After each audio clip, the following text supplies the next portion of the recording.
Hello, I'm Marc, I'm the host of the Channel Chat podcast show, and this is a special series during this COVID crisis where we'll be sharing the learnings, best practices, and failures and successes of all the channel leaders throughout the tech industry. So sit back, listen, and enjoy.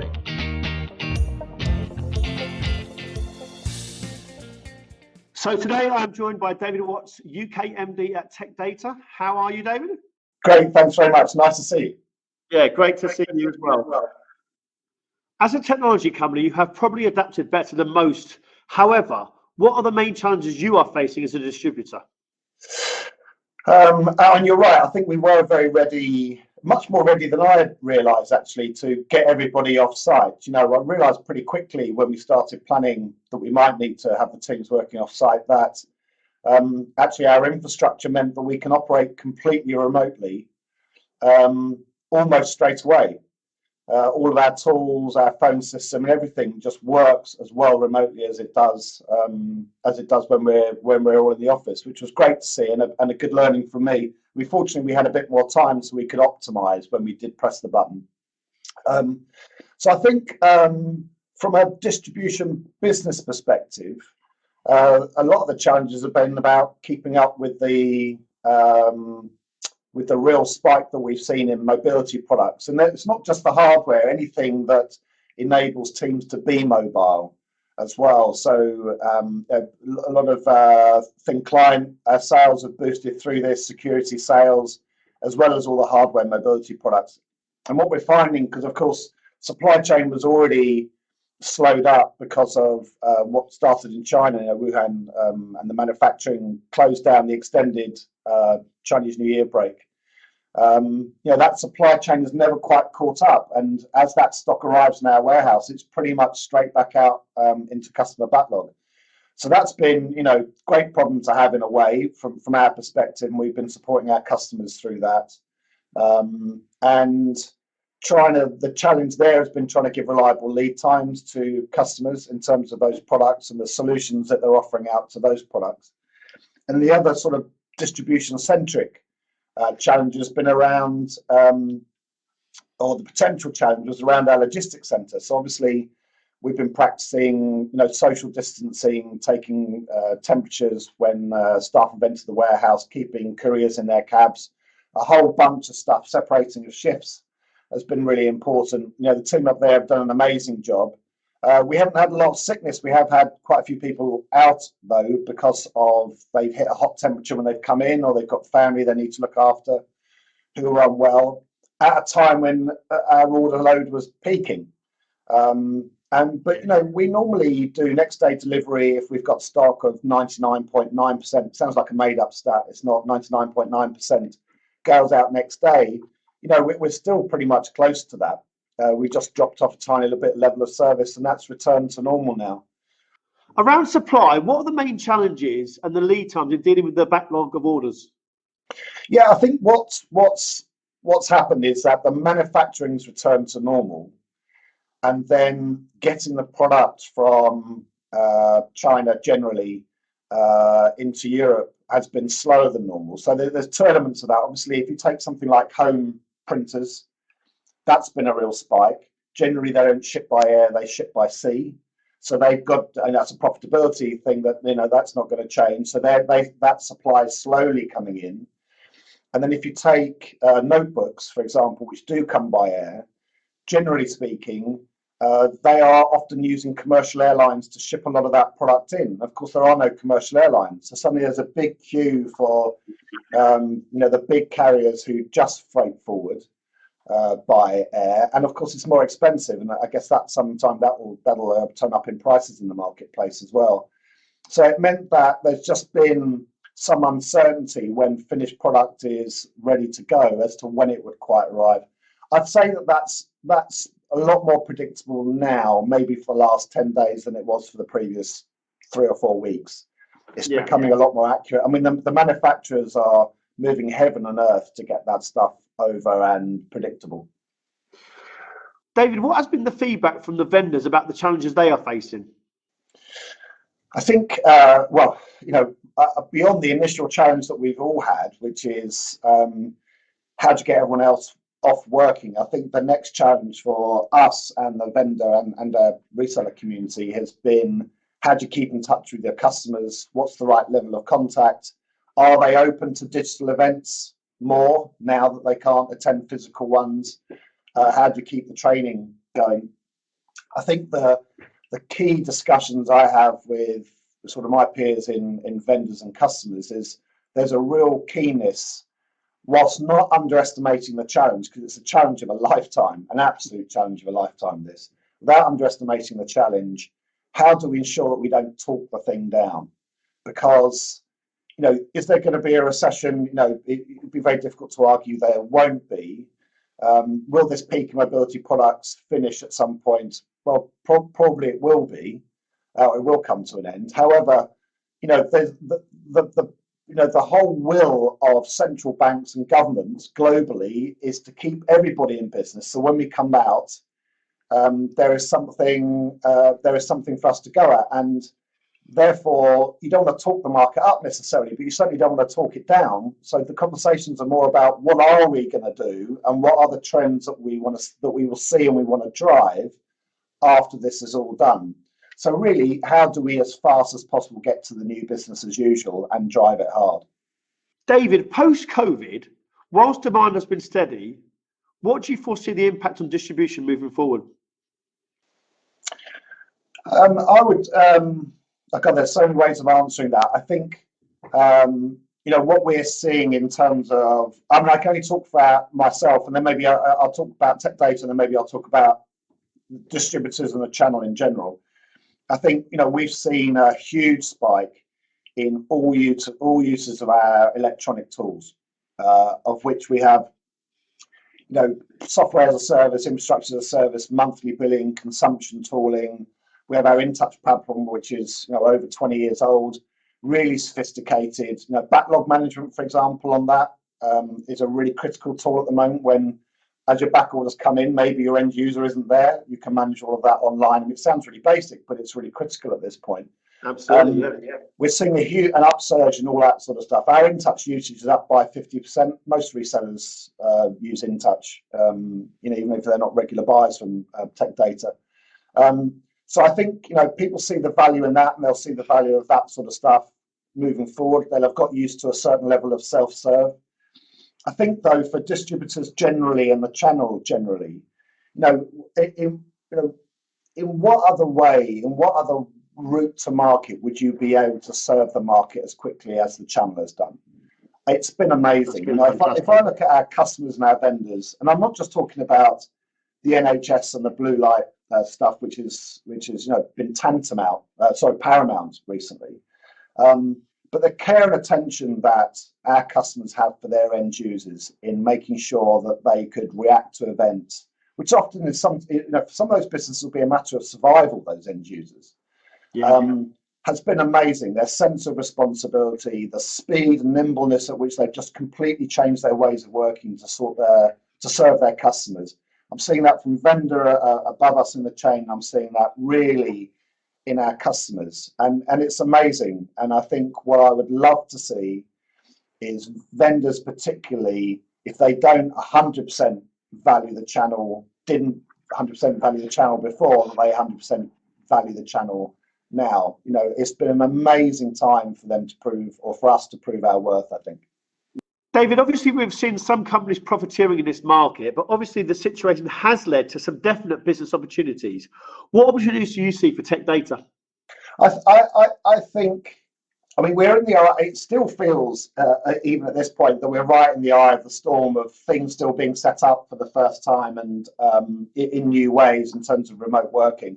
I think what we'll see soon is a different sort of conversation, a bit like the one I was describing earlier, as to what comes next. And that will be with vendors and bars with their customers and saying, okay, well, in this new world, you know, in what way do you now need to adapt? Do you have less cash?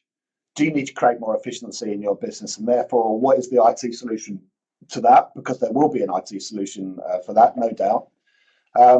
And what other solutions do you need to be looking at? Do you need to change your plans about your infrastructure refresh, for example? So I wonder whether cloud will get an absolute boost from this.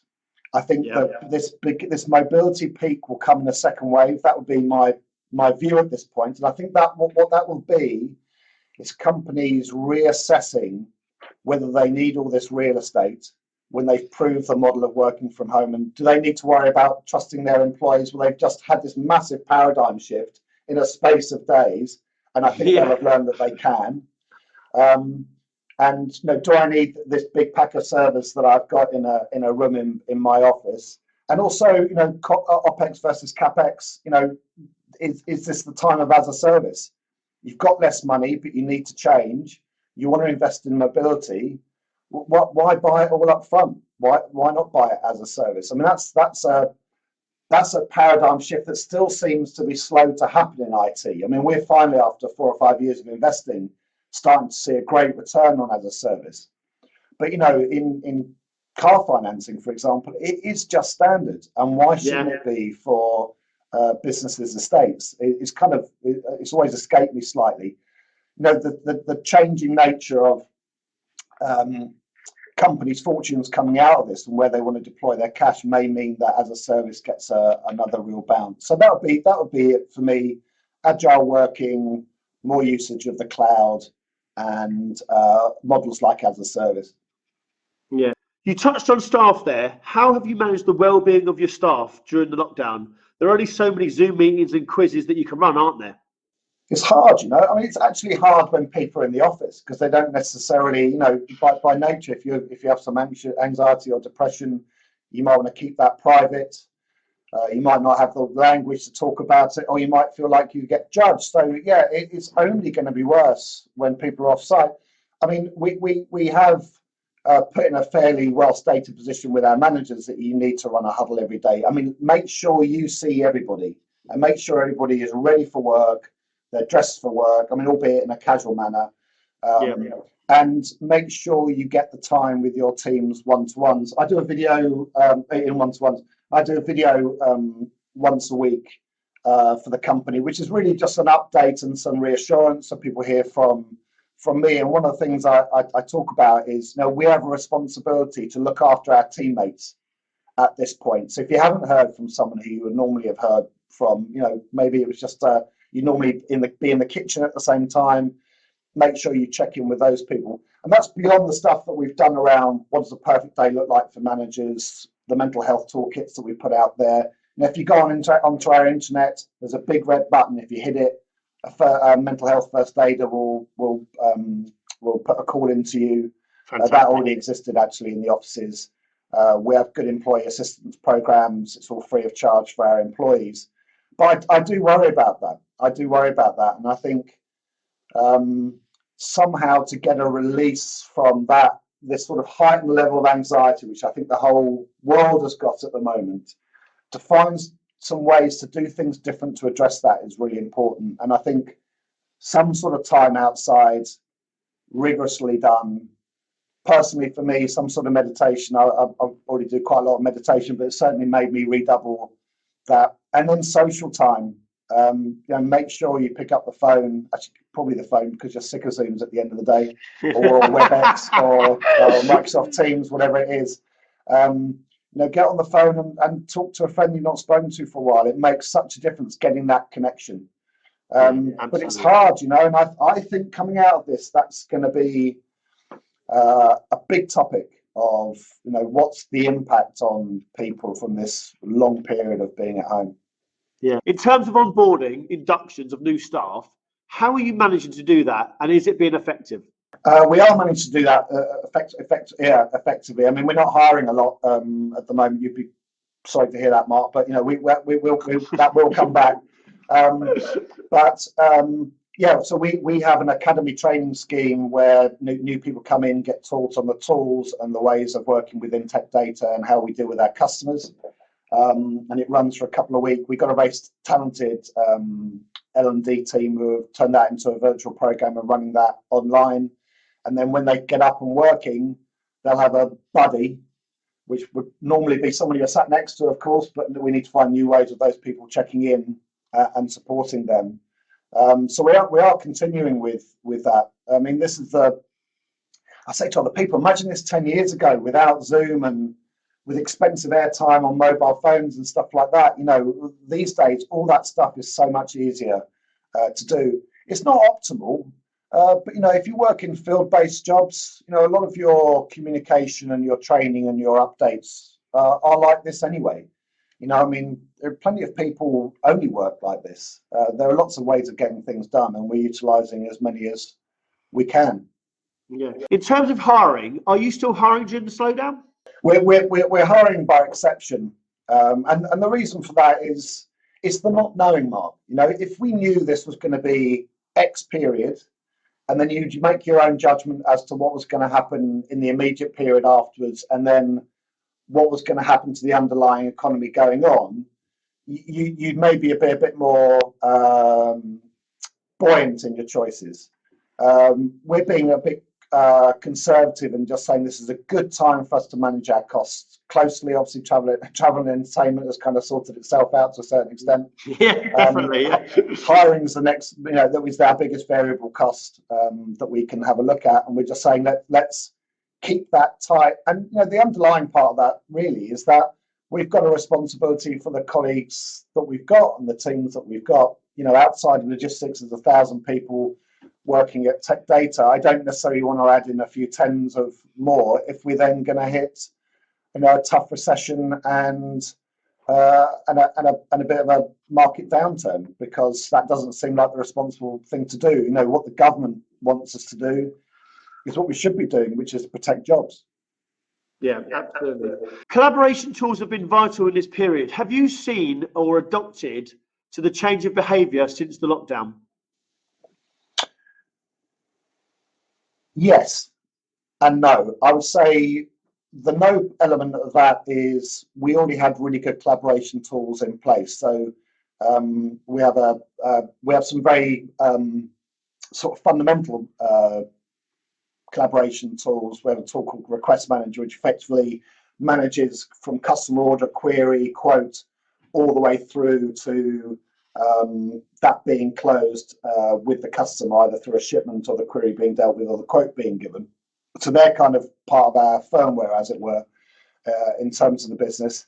And then we have you know, Skype, Zoom is our platform of choice on top of that. And that's what we've majored on. I think what has come out of that is that as teams have got really used to those collaboration tools, they desire a little bit more. And now we need to make some choices as to, particularly now this period is going to, you know, we thought this was a sticking plaster period. It's going to go on for another month at least. Yeah. We now need to sort of look at another set of tools to deploy. And an example of that is, you know, we have Microsoft Teams available to everybody. We utilize it in places. It's extraordinarily powerful, and probably we need to review. In fact, we are reviewing our usage of that, and do we roll that out more to Teams? Now this period looks like it's going to be extended. What are your predictions, David, for the supply chain restock issues for Tech Data over the next 4 weeks? For us, I mean, our backlog and our vendors is healthy. They're working really hard on getting it in as fast as possible. Our customer backlog is healthy. We just need to make sure as we're shipping it out, it's all still relevant and the customer's going to be there to receive it. So in that sense, things are easing up. There are products that come by sea and will only come by sea for profitability reasons for the vendor, which I think we'll continue to see stock outs on for a while. But you know, they'll be fulfilled ultimately, and there'll be a home for them ultimately. And I think you know, if it's not just to get people working from home initially, I think what will happen next in this next period of a month is that a lot of companies will be looking at, okay, we've got you basically working at home, but it might not be optimized. So how do we optimize that now? You know, do you need a better microphone, a better webcam? Do you need a monitor at home, which you didn't have before? And actually, yes, you know, all of from that. an office point of view, do you need a table? Do you need some chairs? You know, yeah, there's all of that. Do you need a wireless keyboard? These are, I think, you know, everyone's out. You know, we saw that from a Tech Data perspective in terms of phases. Get everybody out and safe, then get all the snagging done, you know, whose VPN wasn't working and stuff like that. The third phase was get everyone optimized. So you've got a monitor at home if you need it on a nice stand. And actually now this period's extending. Actually, that phase 3, we might need to bring that back because some people for a few weeks are happy to work on the edge of a kitchen table or something like that, but maybe we need to offer them more. So we're looking at that currently. Do we need to give them a budget for a little bit of office furniture or something like that? How are your managers having to adapt to sort of manage their teams remotely now? The stuff that a lot of companies struggle with or employees struggle with, because it might, if it's done the wrong way, it might seem almost punitive, is if you're not managing people by some sort of very, very clear objectives, then how do you really know whether they're doing what you need them to do? And that's a two-way street. If you're an employee and you're not clear what your objectives are, and they're not regularly reviewed and you get regular feedback, you could just get lost in, well, I'm just doing some stuff. Whereas people in the office, there's a bit more of a point and shoot mentality. And I think you have to be a lot more of a trusting leader, and employees deserve our trust, absolutely. But you have to be a lot more clear in terms of what that person needs to be doing. So at the end of the day, the week and the month, they can clearly say, I've done a good job, even though their boss maybe isn't on hand all the time to walk past and say, that was a great call, or that was a great this, or that was a great that. Particularly with more junior staff, they need those positive strokes and that feedback. It needs a tighter way of giving it because you're not there hearing them at work. Do you think managers should be still managing their teams by sort of KPIs and objectives? I would say in a softer, more caring way, they should, because the teams are in the tech data. Our teams are working flat out, and we're doing as much as business as usual as possible. So yes, we should be still managing the objectives as we always do. But I was saying a softer, more caring way, and particularly if you're seeing performance dropping where you're not expecting it, I'd want a manager being all over that at that point, because what's going on with that person that their performance is dropping, we have a duty of care to really, really understand that. So yeah, I'm more of the worrying about their well-being and why are things not working at this point than I am in the let's look for some reasons to exit people. It's not about that. It's actually the other, which is why is behaviour changing is always of interest to a manager, should be. Yeah, absolutely. Thanks for your time, David. Hope business continues to go well and look forward to seeing you once this is over. Take care. Thanks for joining us and listening to another episode of our Channel Chat podcast. If you've enjoyed what you've heard and are listening on iTunes, please could you give us a review and subscribe in order to get the newest episodes as soon as they're released. Otherwise, as always, we release an episode every Thursday at midday, so hopefully you can join us then.